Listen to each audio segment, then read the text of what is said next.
Okay.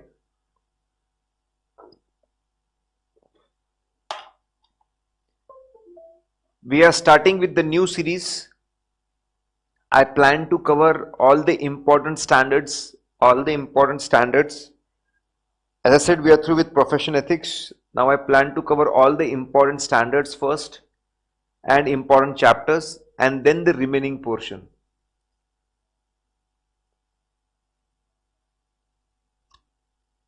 Okay, let's see.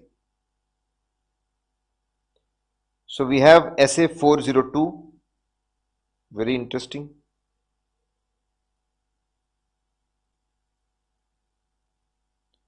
Audit consideration relating to entity using service organization.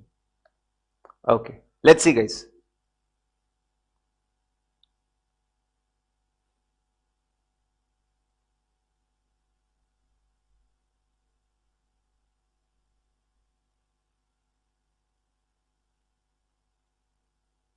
Now, when you go to audit, you may come across situation where company has outsourced its work to third party organizations which are called BPOs or KPOs. It's a very common thing nowadays that work is outsourced to BPOs or KPOs, third parties. That means company is taking services from the third parties. Now these third parties are called as service organizations and company is called as user entity. So if you go to audit and you see that your client client client has outsourced a lot of its work to the outside entities and he is taking external services. So those third parties are called as service organization and the client is called as user entity. So in this particular standard,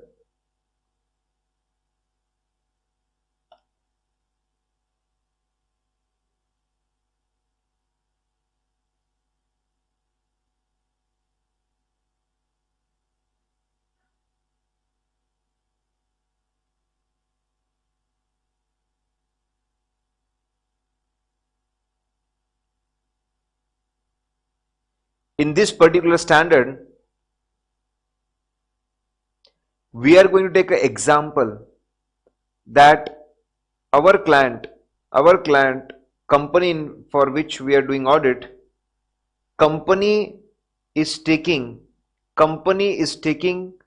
salary processing services from outside. They have outsourced salary processing. It happens in many companies, many clients.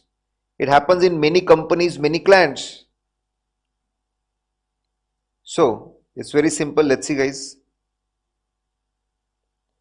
So we are taking a very simple situation where our company has outsourced salary processing.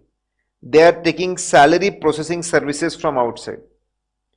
Now third party will be called as, which is giving services, as service organization, and auditor of service organization will be called as SO auditor, service organization auditor, and we'll study this later.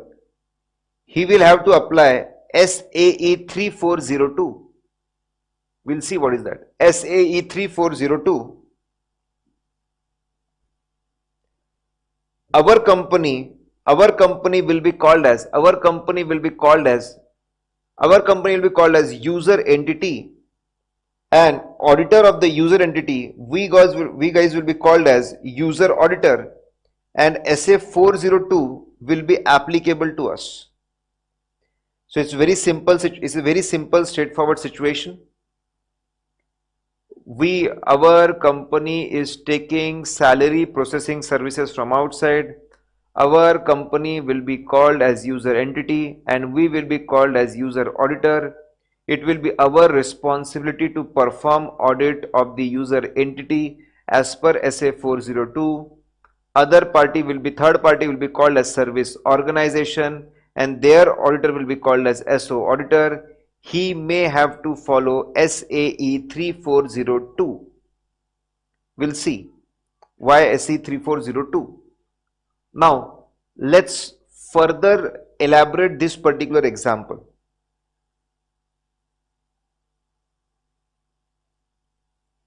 So, in our company,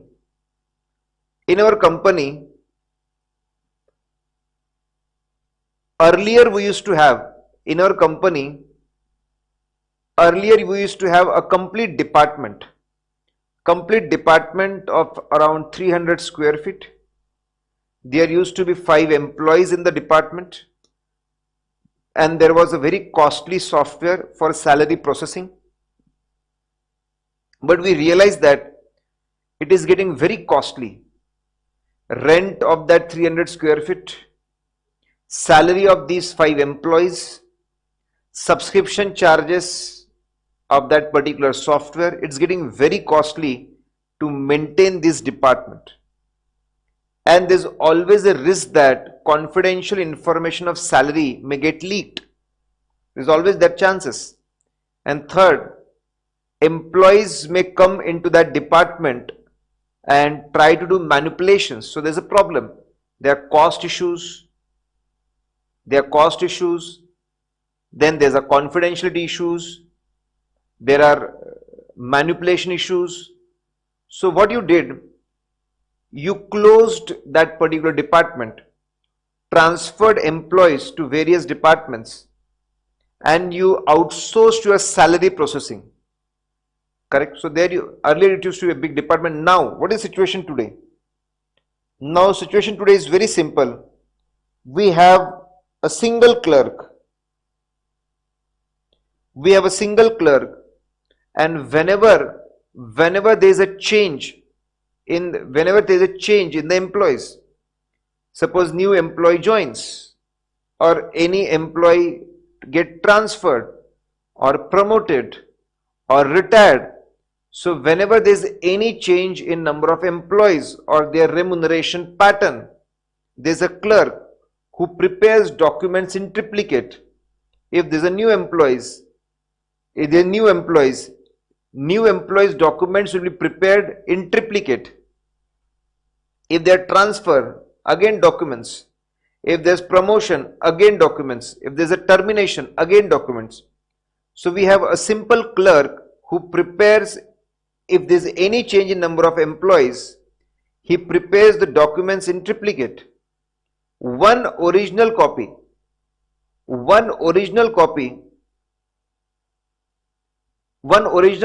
is given.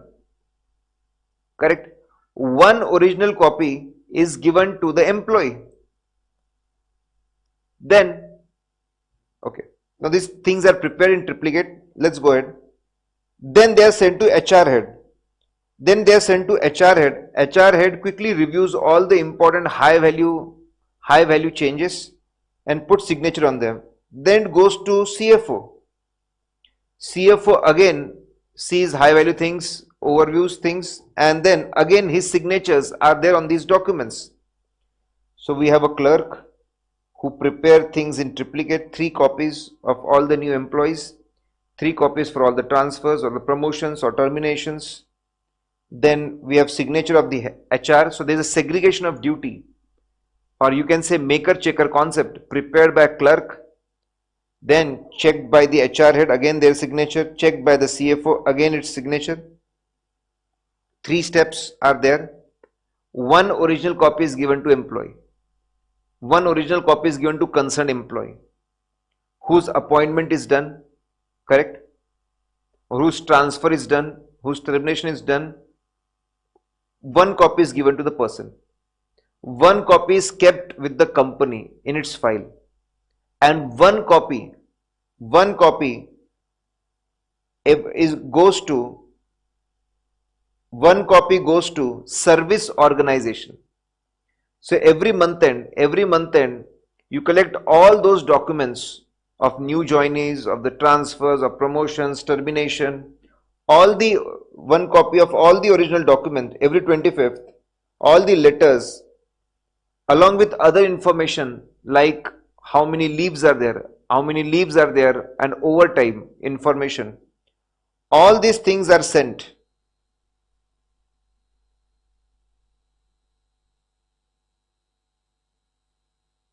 All these things are sent to service organization. Now these four steps, clerk preparing things in triplicate, signing it, then review by HR head, their signature, review by CFO, his signature, and then sending one original copy which is duly signed with other information. Now these steps 1 to 4. These steps 1 to 4 are extremely important so that proper processing happens at service organization. If these 4 steps are not done properly, then processing will not be correct. Processing will not happen properly. At service organization. So these 4 steps are called complementary user entity controls.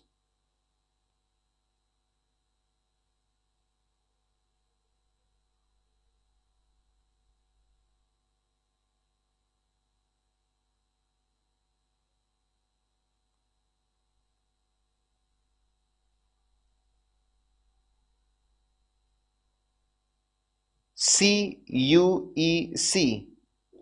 That means complementary user entity controls. What do you mean by that? Internal controls, systems, procedures in user entity. Systems and procedures in user entity which supports service organization. Because of which service organization will do proper calculations. They are called as complementary, helping, supporting service organization. So those procedures and systems of user entity which helps service organization, this is called complementary user entity controls. Now what happens at service organization? We have Naresh who receives all the letters, who receives the letters, and he keeps record of all the letters.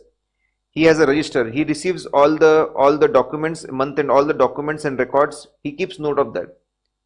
See, service organization will be dealing with many companies. So they will be getting many such letters. So he gives complete detail register. You got letter from so and so company on so and so date. He will open the envelope. How many letters are there? He will simply write how many appointment letter, how many transfer letter, resignation letter, and so on. He will write a quick summary of that. Correct? And then he forwards.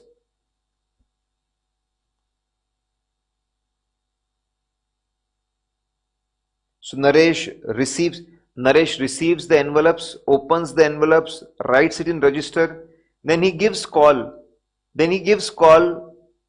to service organization clerk. Hello clerk, this month end you have sent letter.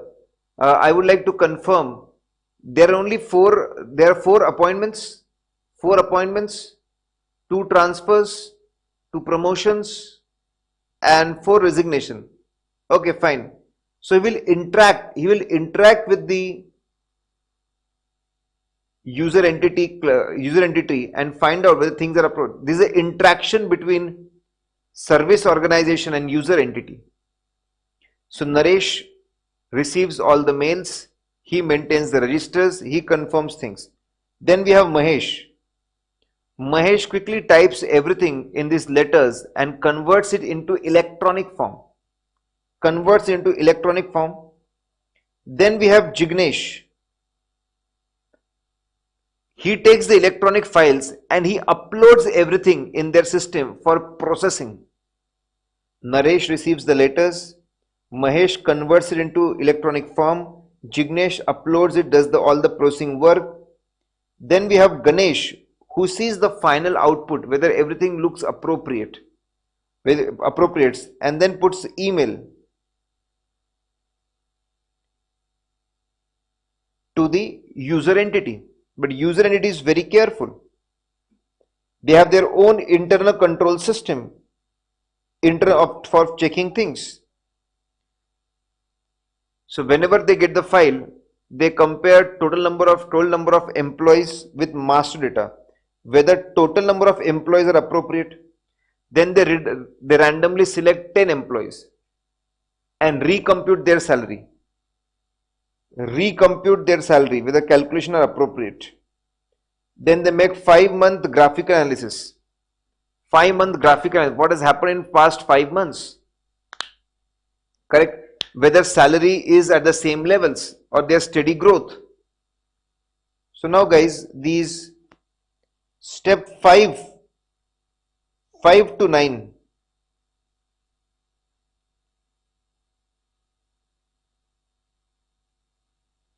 that's called internal control system at service organization. Internal control system at service organization. And step number 10, see, when we get information from the outside entity, there's always a risk that things may go wrong. So we need internal control system to compensate that risk, that outsourcing risk. So controls which compensate risk arising because of outsourcing, because of outside services, they are called relevant controls. Relevant means controls which compensate given risk at user entity, UE. So guys, very simple. We started with 402 and we are simply seeing a simple example, and we have seen it. First 4 steps, user entity is working, helping them, that's complementary user entity controls. From 5 to 9, it is how service organization functions. How service organization functions. Naresh receives envelopes and confirms things. Mahesh converts into Excel. Jignesh uploads it for processing. Ganesh overviews it, then the email is sent.